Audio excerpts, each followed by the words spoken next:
Hello friends, welcome to my YouTube channel. आज के इस वीडियो में आप सभी लोग को पर्यावरण प्रदूषण पर निबंध जो पर्यावरण प्रदूषण पर निबंध बताने वाले हैं, जो कि किस प्रकार आप बोर्ड परीक्षा में लिखेंगे कि पूरे के पूरे नंबर आ जाए। जी फिर बच्चों, चाहे वो क्लास 10 का बच्चा हो चाहे क्लास 12 का बच्चा हो, सबके लिए वीडियो इंपॉर्टेंट है। जैसे यहाँ पर आपको प्रस्तावना में ये सारी चीज़ें लिखनी होंगी जिससे आपको पूरे के पूरे नंबर मिले। देखिए, बहुत सारे बच्चे पर्यावरण प्रदूषण पर निबंध लिखना तो जानते हैं, लेकिन किस तरह लिखा जाता है कि पूरे नंबर मिले। कोई बच्चा लिखता है उसको 5 ही नंबर मिलता है, कोई बच्चा लिखता है तो उसको 7 में 7 पूरे नंबर मिलते हैं, कोई बच्चा 4 ही नंबर पाता। तो आखिरकार वो गलतियां कैसे करता है कि कम नंबर पाता है। और मैं आज के इस वीडियो में ये भी बताने वाला हूं कि आप कैसे लिखेंगे कि पूरे के पूरे नंबर मिले।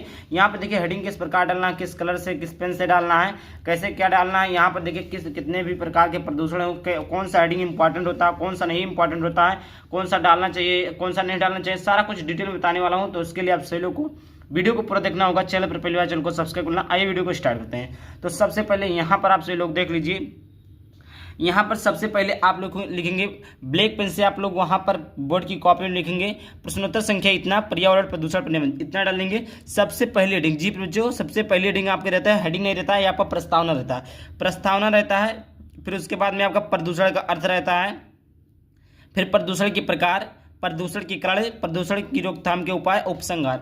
पर बच्चों, कम से कम आप कोई सा भी निबंध लिखते हैं, चाहे वो जनसंख्या वृद्धि पर हो गया, कोई भी बेरोजगारी पर हो गया, कम से कम आपको 5 हेडिंग लिखना है। कितने हेडिंग लिखना है बच्चों?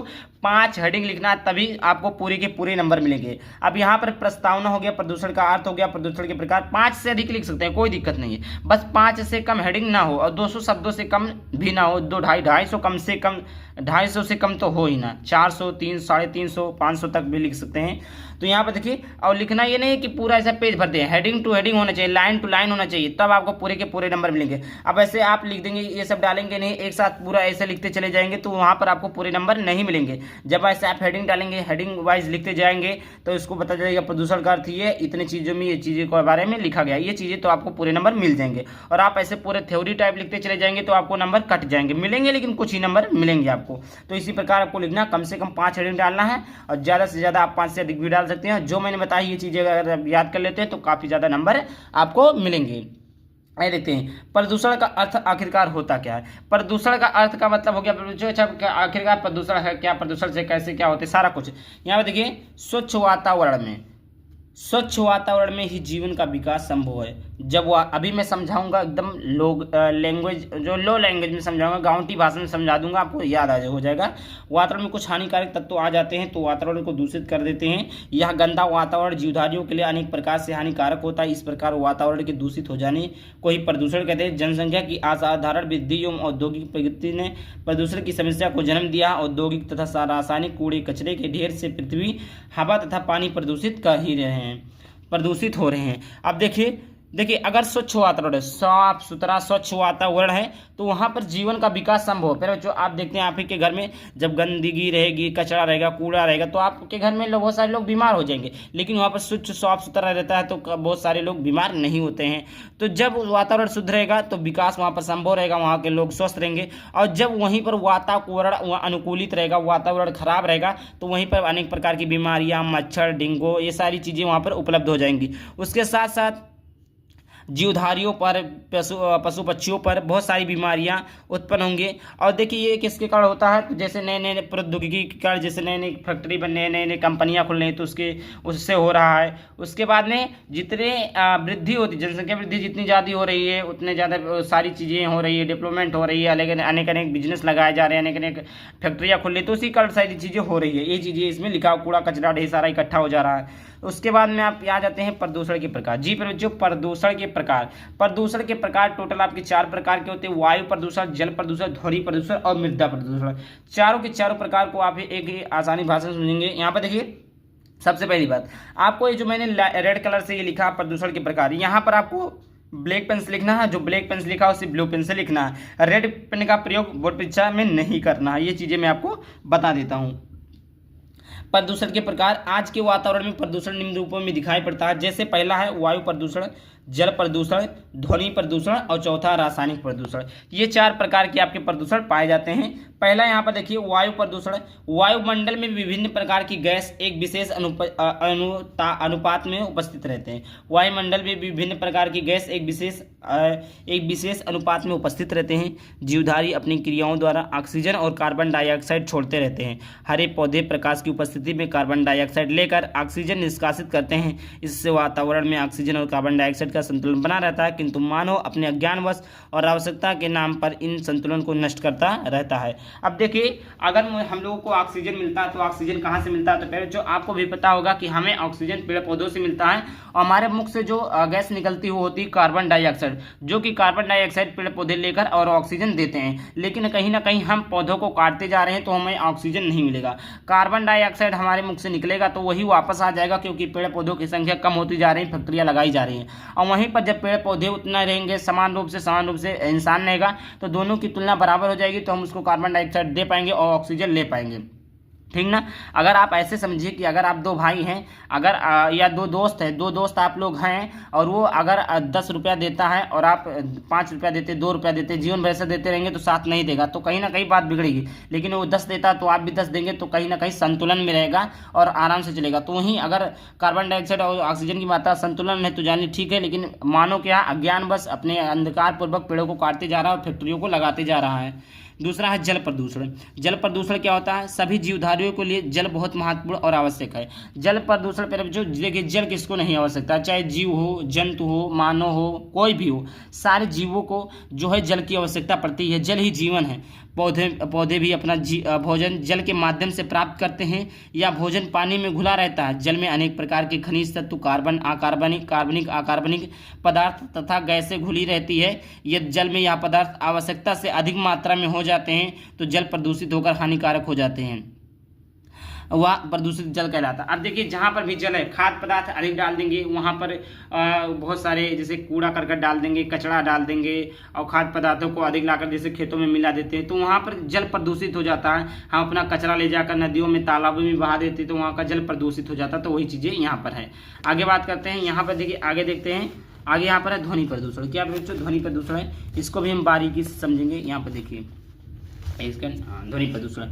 ध्वनि प्रदूषण आज की एक नई समस्या है। इसे वैज्ञानिक प्रकृति ने पैदा किया। मोटर कार, ट्रैक्टर, जेट विमान, कारखानों के सायरन मशीनों तथा लाउड स्पीकरों आदि ध्वनि के संतुलन को बिगाड़कर ध्वनि प्रदूषण उत्पन्न करते हैं। तेज ध्वनि में श्रवण शक्ति का ह्रास होता है और कार्य करने की क्षमता पर भी बुरा प्रभाव पड़ता है। कभी कभी पड़ोस में लाउड स्पीकर बजने से रात भर नींद नहीं आती।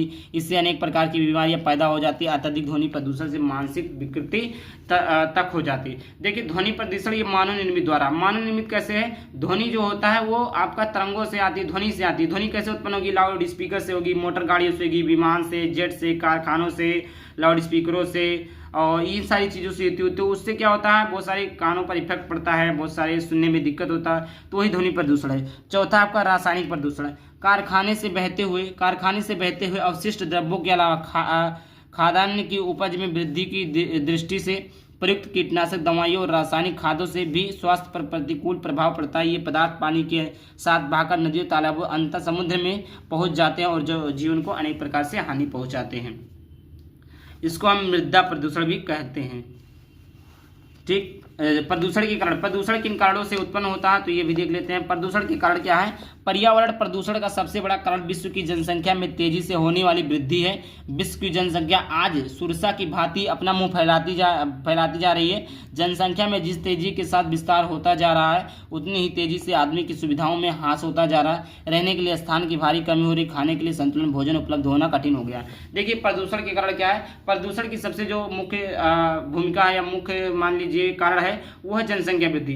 जनसंख्या वृद्धि अधिक होने के कारण लोग बेरोजगार हो रहे हैं, खाने के लिए तरस रहे हैं, रहने के लिए तरस रहे हैं, उनको रोजगार नहीं मिल रहा, उनको वो सारी चीज़ें फैसिलिटी नहीं उपलब्ध नहीं हो रहा। क्यों? क्योंकि जनसंख्या वृद्धि अधिक हो रही है। जहाँ पर जनसंख्या कम रहेगा तो सारी चीज़ें संतुलन में हो जाएगी। इस पर भी सरकार को भी ध्यान देना चाहिए। पर्यावरण प्रदूषण का क्या है? यहाँ पर पर्यावरण प्रदूषण के कारण हो गया। ये पर्यावरण प्रदूषण के रोकथाम के उपाय हैं। यहाँ पर आप हेडिंग डाल दीजिए, पर्यावरण प्रदूषण के रोकथाम के उपाय। पर्यावरण प्रदूषण के रोकथाम, हेडिंग पूरा नहीं डाला गया है, रोकथाम के उपाय। रोकथाम के उपाय, ये चीज़ें।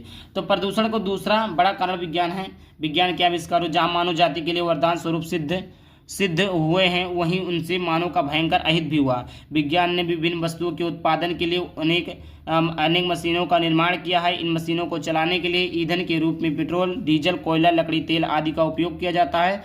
कारखानों की ऊंची ऊंची चिमनियों से दिन रात निकलने वाले धुएं की अपार राशि सारे वातावरण को दूषित करती रहती हैं। धुएं से सारा वातावरण कालीमय दिखाई देता है। इसके साथ ही इन कारखानों से निकलने वाला दूषित जल जहाँ भी जाकर स्वच्छ जल में मिलता है, वहाँ का जल विषाक्त हो जाता है। बड़ी बड़ी नदियों में जहाँ ऐसे कारखानों का जल मिलता है, वहीं बड़ी दूर तक नदियों का जल विषाक्त हो जाता है। उनमें कोई जीव जंतु जीवित नहीं बच पाता है। ये चीज़ें प्रदूषण के रोकथाम के उपाय हैं। अब बात कर लेते हैं, एक मुख्य पॉइंट और है, ये था आपका अभी इसी में था, सॉरी, ये चीज़ें प्रदूषण के कारण ही में थे। ये प्रदूषण का कारण था, सॉरी मैंने बता दिया प्रदूषण के रोकथाम के उपाय, ये प्रदूषण का कारण ही था। यहाँ पर देखिए आपका आता है प्रदूषण के रोकथाम के उपाय। प्रदूषण के रोकथाम के उपाय, पर्यावरण को प्रदूषित करने वाली परिस्थितियों आज मानव के समक्ष चुनौती बनकर खड़ी है। वातावरण को दूषित करने में हम सभी जिम्मेदार हैं, अतः इसका निदान भी हम सबको मिलकर ही करना पड़ेगा। हमारे प्राचीन ऋषि मुनियों ने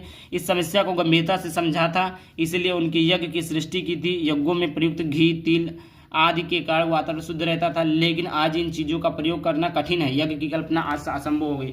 फिर बच्चों, यज्ञ की कल्पना क्यों असंभव हो गई? क्योंकि आजकल के जितने भी खाद्य सामग्री आ रही, जितने भी पदार्थ, जितने भी वस्तुएं, जितनी भी चीज़ें आ रही, कहीं ना कहीं सब में मिलावट हो रहा, शुद्ध नहीं है, तो इसीलिए यज्ञ करना भी असंभव है। ऋषि मुनियों के समय वो सारी चीज़ें स्थिर थी। इस समस्या पर नियंत्रण के लिए सबसे प्रथम उपाय तो यह है कि बढ़ती हुई जनसंख्या पर नियंत्रण किया जाए। सीमित जनसंख्या से रहने से पर्यावरण दूषित होने की संभावना कम रहेगी। साथ ही अधिक से अधिक वृक्षारोपण भी पर्यावरण को स्वच्छ बनाने में मदद करता है और उस जगह का वातावरण भी सुंदर होगा। नदियों के पानी को प्रदूषण से बचाने के लिए हमें उस जल में मृत जीवों अथवा शव को प्रवाहित नहीं करना चाहिए। धुआं रोकने के लिए यह सुगम उपाय है कि कल कारखानों ऐसे स्थानों पर लगाए जाए जहां जनसंख्या अधिक न हो।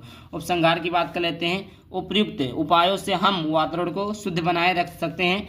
पर्यावरण प्रदूषण की समस्या सारे विश्व में है, इससे कोई भी देश या क्षेत्र बच नहीं सकता, अतः इस समस्या को सामूहिक रूप से सुलझाने का प्रयत्न करना चाहिए। शासन द्वारा इस दिशा में जो प्रयास किए जा रहे हैं, उनमें हमें भी पूरा सामर्थ्य के साथ सहायता करनी चाहिए। हम गरीब देश और प्रदेश के निवासी पर्यावरण प्रदूषण के महंगे कार्यक्रमों पर चलना हमारे लिए सरल नहीं है। यदि इन कार्यक्रमों के उत्पादन पक्ष का समावेश कर लें तो फिर हमारे लिए वह भी सुगम हो जाएगा। ये आपका था निबंध। और इसी प्रकार पर जो हमारे पास बहुत सारे निबंध, जो भी टॉपिक का कहेंगे, जो भी टॉपिक रहेगा, चाहे व्याकरण का, हिंदी का हो, सारे टॉपिक पर वीडियो बनाया जाएगा। चलिए मिलते हैं किसी टॉपिक के साथ। तब तक बाय बाय, थैंक यू। जय हिंद, जय भारत, वंदे मातरम।